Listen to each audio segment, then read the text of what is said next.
Hola a todos, ¿cómo están? Mi nombre es Carol. En este video me acompaña mi hermana Adriana. Hola. Y vamos a estarnos cepillando el cabello una a la otra, haciendo un poquito de brushing. También tenemos por aquí un cuento de Gabriel García Márquez. Vamos a estar leyendo la mitad y la mitad de un cuento que escogimos entre ambas. Y pues con el objetivo de que ustedes se relajen y logren descansar. Y pues empezamos. El cuento se llama Amargura para tres sonámbulos. Ahora la teníamos allí, abandonada en un rincón de la casa.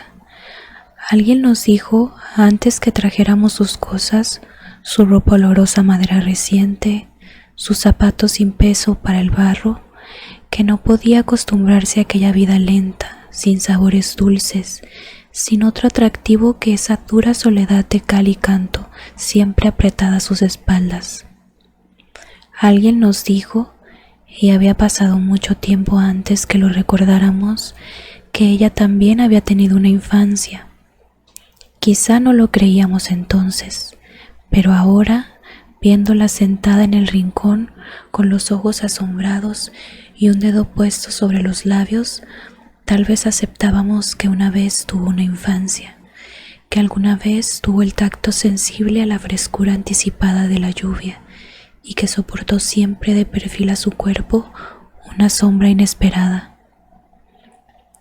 Todo eso y mucho más lo habíamos creído aquella tarde en que nos dimos cuenta de que por encima de su submundo tremendo era completamente humana. Lo supimos cuando de pronto, como si adentro se hubiera roto un cristal, empezó a dar gritos angustiados, empezó a llamarnos a cada cual por su nombre, hablando entre lágrimas hasta cuando nos sentamos junto a ella.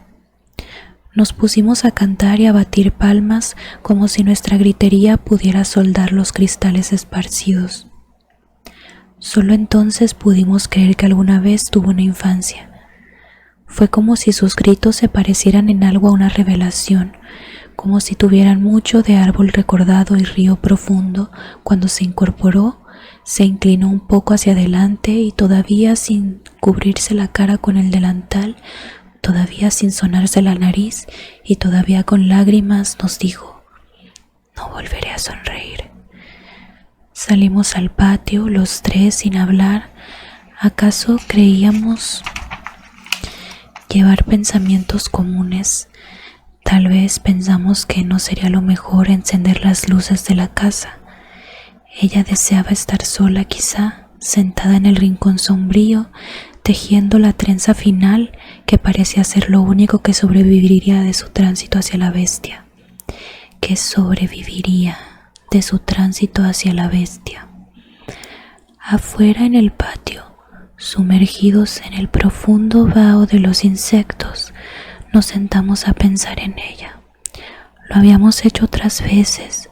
Podíamos haber dicho que estábamos haciendo lo que habíamos hecho todos los días de nuestras vidas. Sin embargo, aquella noche era distinto. Ella había dicho que no volvería a sonreír y nosotros, que tanto la conocíamos, teníamos la certidumbre de que la pesadilla se había vuelto verdad.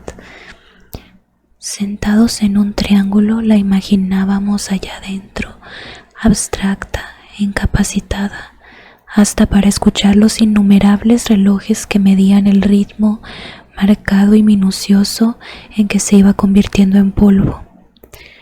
Si por lo menos tuviéramos valor para desear su muerte, pensábamos a coro, pero la queríamos así, fea y glacial, como una mezquina contribución a nuestros ocultos defectos. Éramos adultos desde antes, desde mucho tiempo atrás. Ella era, sin embargo, la mayor de la casa. Esa misma noche había podido estar allí, sentada con nosotros, sintiendo el templado pulso de las estrellas, rodeada de hijos sanos. Habría sido la señora respetable de la casa si hubiera sido la esposa de un buen burgués o concubina de un hombre puntual. pero se acostumbró a vivir en una sola dimensión, como la línea recta, acaso porque sus vicios o sus virtudes no pudieron conocerse de perfil. Desde varios años atrás ya lo sabíamos todo.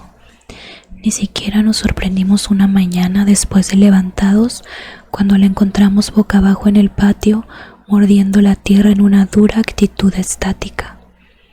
Entonces sonrió, volvió a mirarnos, había caído desde la ventana del segundo piso hasta la dura arcilla del patio y había quedado allí, tiesa y concreta, de bruces al barro húmedo. Pero después supimos que lo único que conservaba intacto era el miedo a las distancias, el natural espanto frente al vacío. La levantamos por los hombros. No estaba dura como nos pareció al principio. Al contrario, tenía los órganos sueltos, desasidos de la voluntad, como un muerto tibio que no hubiera empezado a endurecerse. Tenía los ojos abiertos, sucia la boca de esa tierra que debía saberle ya a sedimento sepulcral, cuando la pusimos de cara al sol, y fue como si la hubiéramos puesto frente a un espejo. Nos miró a todos con una apagada expresión sin sexo que nos dio, teniéndola ya entre mis brazos, la medida de su ausencia. Alguien nos dijo que estaba muerta, y se quedó después sonriendo con esa sonrisa fría y quieta que tenía durante las noches cuando transitaba despierta por la casa.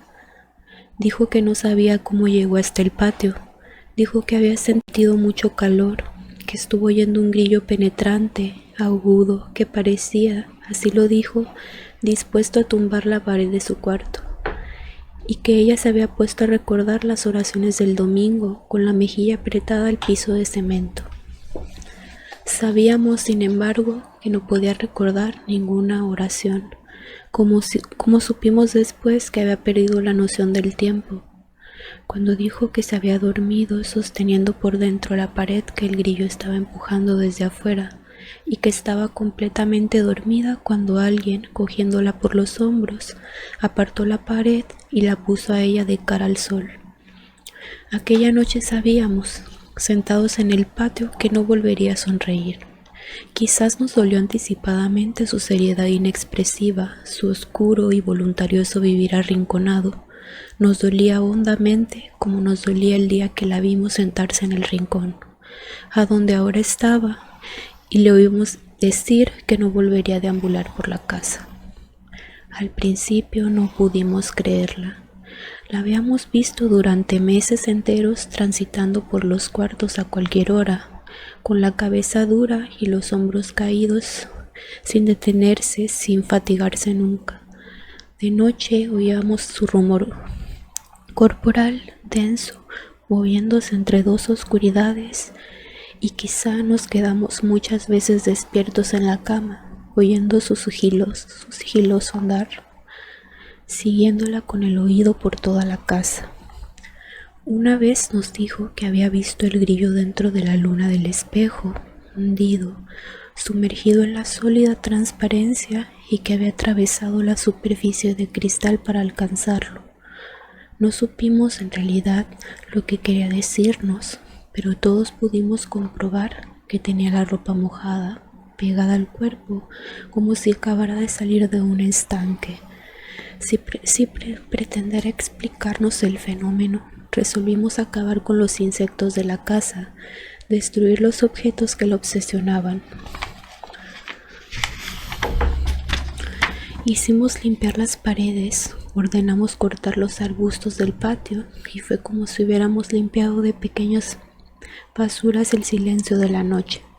Pero ya no la oíamos caminar, ni la oíamos hablar de grillos, hasta el día en que, después de la última comida, se quedó mirándonos, se sentó en el suelo de cemento, todavía sin dejar de mirarnos, y nos dijo: «Me quedaré aquí, sentada». Y nos estremecimos porque pudimos ver que había empezado a parecerse a algo que era ya casi completamente como la muerte.